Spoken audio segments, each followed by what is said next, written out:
Welcome back to The Joy of Vinyl. I'm Rick Coste. A viewer recently commented about tube amps and the fact that most reviews, including my own, fail to mention the hidden costs of tube amps, especially when reviews include comparisons to solid-state amps. And he's right. I've touched upon it, but I've never really discussed the costs of owning a tube amp, especially that owners of solid-state amps typically don't have to concern themselves with or really ever worry about. So today, we're going to talk about the hidden costs of tube amps. Now, tube amps are beautiful to look at. When I first purchased the Galleone TS120, I marveled at how beautiful that thing looked at night with the lights out.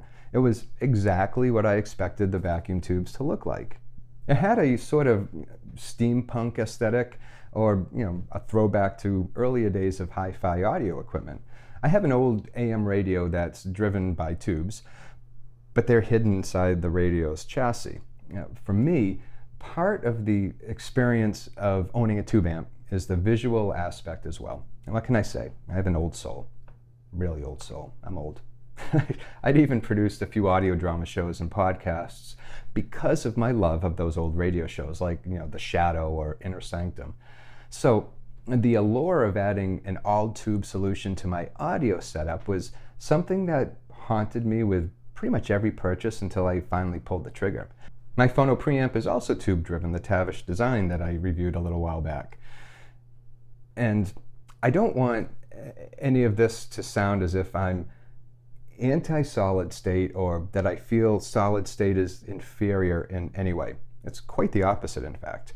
Prior to the Galleone, my main listening amplifier was the Denon 600NE set to analog. And I loved that amp, and I still do. The Galleone might have replaced it as my main amp, but the Denon is still hooked up in my office where I clean and test records. That's where my Klipsch 600 M2s are after I replace them with the KLH Model 5s. The stuff I love have a second life up in my office. The rest I give away to friends. But back to tube amps. Where were we? Hidden cost. It's no secret really that quality tube amps aren't cheap.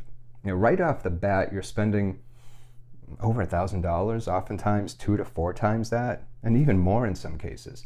And tube amps run hot. My Galleone TS120 throws off at least 50 degrees, which you can feel when you get close to it, even a foot away. And it should help with the heating bills this winter. And that's another thing. Because they run hot and take some time to warm up, there is a hit to the electric bill. But to be honest, it's not a big hit. I mean, it's probably pennies and maybe a couple bucks or two a month if you use it every day like I do. But still, it is something to be aware of. Another thing about the heat when it comes to electronic equipment is not necessarily a good thing. It will over time stress the other components of that unit. Now this could lead to a higher chance of failure or degradation. And because tube amps are high-end, they're high-end specialty items in a sense, finding someone who can repair them might be hard, especially today. If it's a US-based manufacturer, that could help if they offer repairs. If so, they're also heavy. I mean, mine weighs about 70 pounds. I can only imagine what those shipping costs would be if I were to send it off somewhere. If the manufacturer is overseas, ouch. And last, there's the tubes. Stock tubes aren't too expensive to replace, but you should be aware that they will need to be replaced someday. Anywhere between 1,000 to 10,000 hours, probably more in the high 10,000 hour end, depending on the tubes and also depending on the unit. But one of the draws of tube amplification is tweaking the sound by switching different tubes out with, say, different brands of different quality, and that's called tube rolling, and that can get expensive. I've tweaked the sound on the Galleone by replacing the preamp tubes with NOS tubes. Fortunately, I had a spare set of them that I'd swapped out of my phono preamp a while back from Mullard's.